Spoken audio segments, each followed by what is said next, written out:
तो जिस इंसान को ये स्कीम मिली हो वो नेक्स्ट स्कीम के थ्रू अपनी बीवी के नाम पे या अपने बेटे के नाम पे कोई चीज सब्सिडी हासिल करना चाह रहा हो तो वो कैसे स्टॉप किया जा सकता है?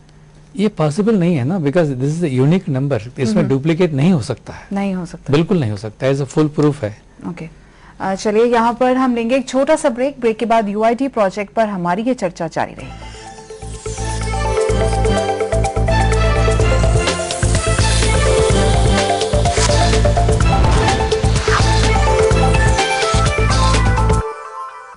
ब्रेक के बाद हम आपका स्वागत करते हैं। हम जानने की कोशिश कर रहे हैं कि यूआईडी प्रोजेक्ट कितना कारगर साबित होगा।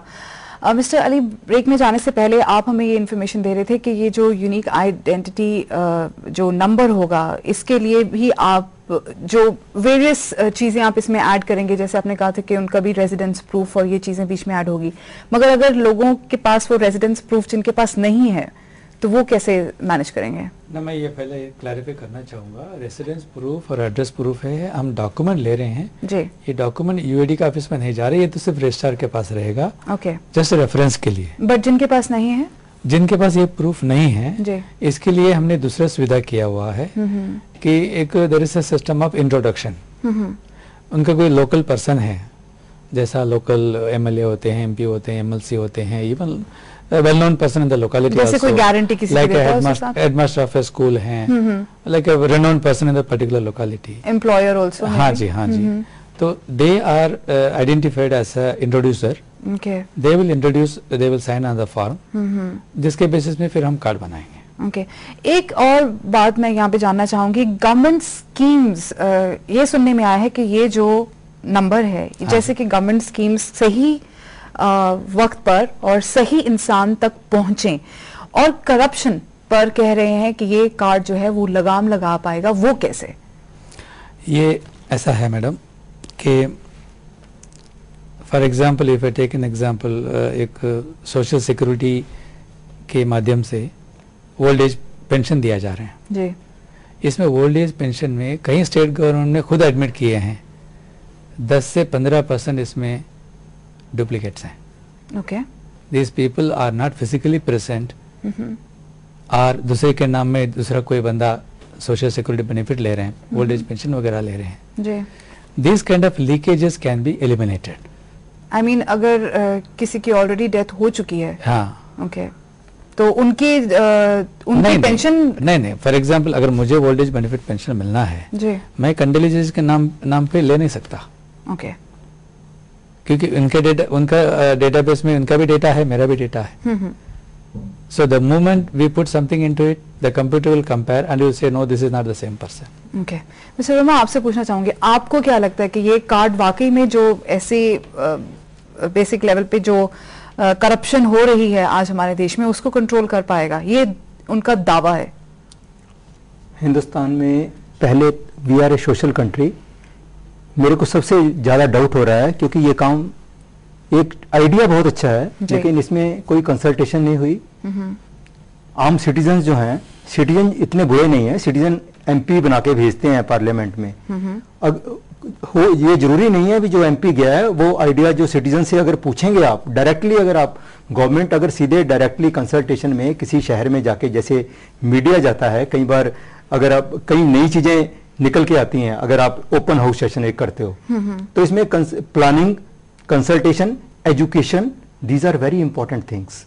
अगर एजुकेशन नहीं होगी तो इन कार्ड्स की कोई वैल्यू नहीं है। लेकिन अगर मेरे से पूछो, मैं तो हर एक सिटीजन के लिए नहीं, हर एक फैमिली का एक यूआईडी होना चाहिए एटलीस्ट, क्योंकि अगर एक आदमी जैसे डिफॉल्टर है बैंक में, उसने पैसा ले लिया, उनका सभी का उसमें पैन कार्ड होगा। अगर एक ही फैमिली का एक यूआईडी फैमिली का बन गया, वो फैमिली का पूरा कंबिनेशन, जैसे एक ज्वाइंट फैमिली होती है, अगर उस फैमिली में कोई दूसरा आदमी जाके बैंक के पास लोन लेने जाता है, जैसे सिबिल की रिपोर्ट निकलती है हमारी, वो वैसे एक रिपोर्ट निकल आएगी पूरी फैमिली की भी, ये डिफॉल्टर है, इसको पैसा नहीं देना।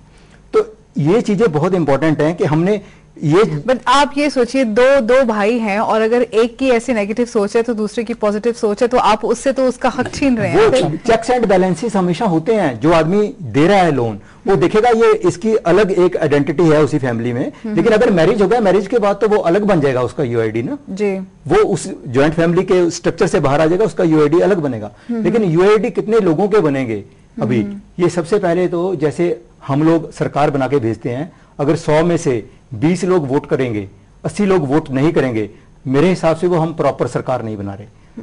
हमें सबसे पहले ये देखना है जितने यूआईडी बने सभी लोगों के बने। एटलीस्ट जब आप अगर जैसे कहीं पे कोई गलत इंसिडेंट हो जाता है, जैसे 84 में राइट्स हुए थे, वहां पे एक आदमी मेरे को याद है, मेरे एक नोन थे, उनको सुनाई नहीं देता था। अब वैसे आदमी का अगर वहीं पे अगर मशीन लगी हुई है या रीडर है वहां पे, उसका थंब इंप्रेशन जो है सभी का सेम नहीं होता, हर एक का अलग अलग होता है, बहुत करोड़ों में जाके एक सेम होता है। वो लेके एकदम पता लगता है ये आदमी है कौन, उसकी हम हेल्प कर सकते हैं। ये सिर्फ हेल्प जो है ये मतलब इसके बहुत लॉपसाइडेड इफेक्ट्स हैं। तो मतलब आपका ये मानने का मतलब है कि इसको कंपलसरी कर देना चाहिए, अगर आप बिल्कुल कंपलसरी हर करना एक चाहिए इंसान के लिए। सरकार इतना लाखों करोड़ रुपए इसके ऊपर खर्च कर रही है, हार्ड अर्न्ड मनी है, आपकी भी मेरी भी सभी की।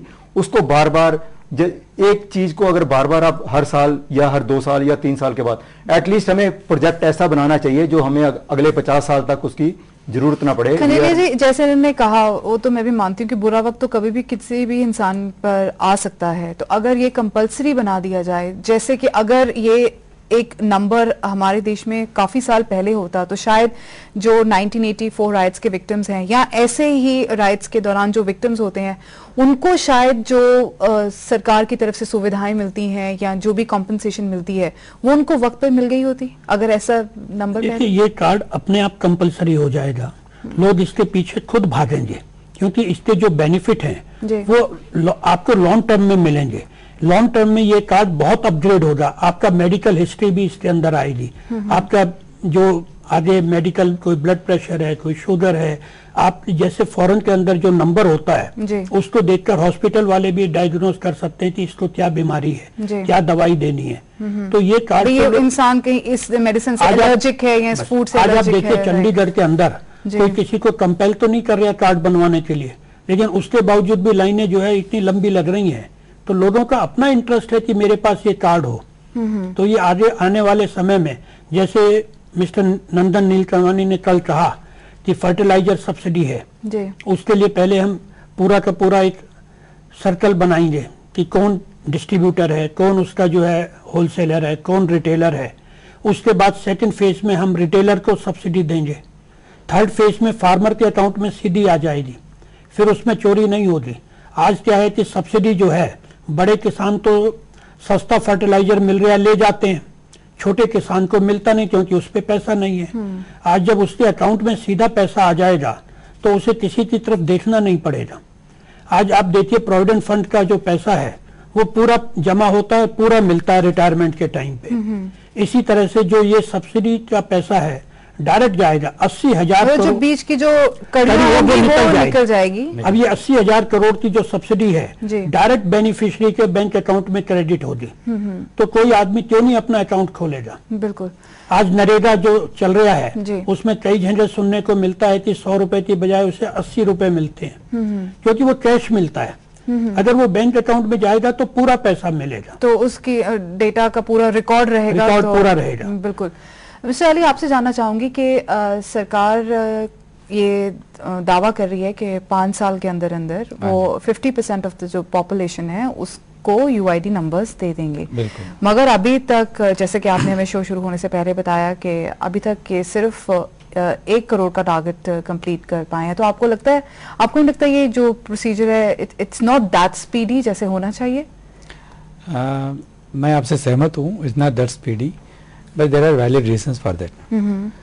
क्योंकि यूआईडी ने इतना स्ट्रिंजेंट जो क्वालिटी कंट्रोल्स लगाए हैं, so that is taking a lot of time for every registrar to start his work and every service provider, no, they have to register each and every one of their machine and machine ka operator.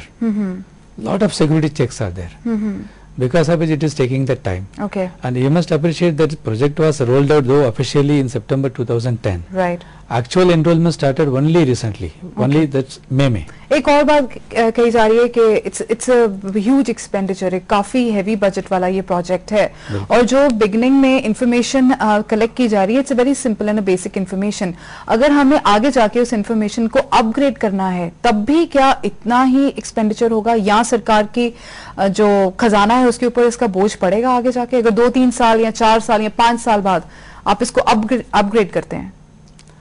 Upgrade करने में जरूर खर्च होगा, but it will not be to that extent जो people are imagining. Right. इतना expensive नहीं होगा, because as you know the technology आगे जाते जाते सस्ते पड़ते जा रही है. जी. So it is not going to be that expensive. और काफी लोगों जिनके साथ थोड़ी सी रिसर्च करते वक्त बातचीत हुई है, कई लोग ये भी कहते हैं कि एक MOU दूसरी कंट्रीज के साथ साइन हुआ है कि ये जो डेटा कलेक्ट होगा ये कुछ कंट्रीज के साथ शेयर किया जाएगा, कुछ ऐसा भी है? I mean, आपकी जो privacy है, it's kind of threatened. I'm not aware of any such MOU. जी. And I don't think any democratic country can enter into such an MOU. Okay. Basically, we have to protect the privacy of the individual. Okay. So, क्योंकि UK में ऐसा जो एक card बनाया जा रहा था या ऐसा नंबर जो दिया जा रहा था उस स्कीम को वो स्क्रैप कर रहे हैं. I know. Right. So maybe this understanding may be with regard to some international criminals and all. It is possible for exchange of data. Suppose somebody wants the information on Dawood Ibrahim, if Pakistan is willing to give, I will be willing to take it. Absolutely. Mr. Verma, ये भी कहा जा रहा है कि काफी जो राजनीतिक लोग हैं वो इस चीज का फायदा उठा सकते हैं, वो कैसे? राजनीतिक लोग तो देखो हर एक क्रिमिनल है जी. वो क्रिमिनल हमेशा एक रास्ता ढूंढेगा. एक इंटेलिजेंट आदमी है. इंटेलिजेंट आदमी क्या देखता है, भी मैं इस काम को, ये मुश्किल काम है, इसको बाकी लोग 2 दिन में करते हैं, मैं इसको 2 घंटे में कैसे कर सकता हूँ. वैसे एक क्रिमिनल होता है, वो देखता है भी क्रिमिनल अपना, उनकी एक अलग इंडस्ट्री है, वो इन चीजों को काउंटर करने के लिए हमेशा तैयार बैठे रहते हैं. हमारी सबसे बड़ी प्रॉब्लम ये है इंडिया में, अगर ये लोग जैसे अभी बना रहे हैं, मेरे को तो लगता नहीं भी बहुत ज्यादा कामयाबी मिलने वाली है. ये टाइम बाउंड काम होना चाहिए. I think it's too early to say, हमें कुछ वक्त तो देना ही चाहिए. मैं ऑप्टिमिस्टिक हूँ. हमारा इतना बड़ा नेटवर्क है, इतना सॉफ्टवेयर है, इतने लोग हैं, हम 121 करोड़ हैं. सरकार पैसा अगर इतना लगा रही है, वो कुछ इंडिविजुअल्स को पैसा देके वो काम करवाना चाहती है. अगर एक शहर में, मैं आपको बताता हूँ, चंडीगढ़ में आप बोलो भी अगले 10 दिन में सारे UID हमें चाहिए, आपको मैं गारंटी देता हूं 10 दिन में UID बनेंगे. लेकिन कंपलसरी होनी चाहिए जब चीज.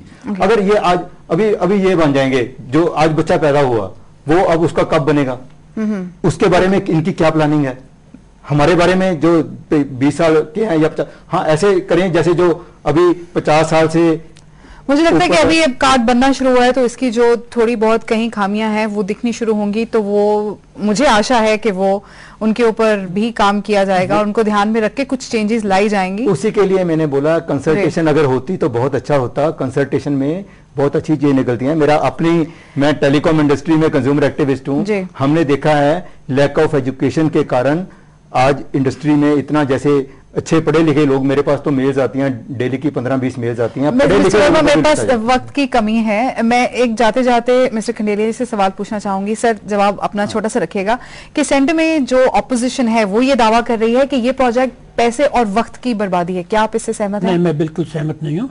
Ultimately this will pay to the country. Okay, right. आप सबका स्टूडियो में आने के लिए बहुत बहुत धन्यवाद. आधार प्रोजेक्ट फिलहाल अपने शुरुआती दौर में है और इसके पीछे मंशा भी अच्छी लगती है. बस ये उम्मीद की जा सकती है कि अगर कुछ को इसमें खामियां नजर आ रही हैं तो उनकी राय पर भी अमल किया जाना चाहिए. इसी के साथ हम आज का प्राइम यहीं खत्म करते हैं. कल फिर मिलेंगे एक नए मुद्दे के साथ. फिलहाल लेंगे इजाजत. नमस्कार, सत श्री अकाल, खुदा हाफिज.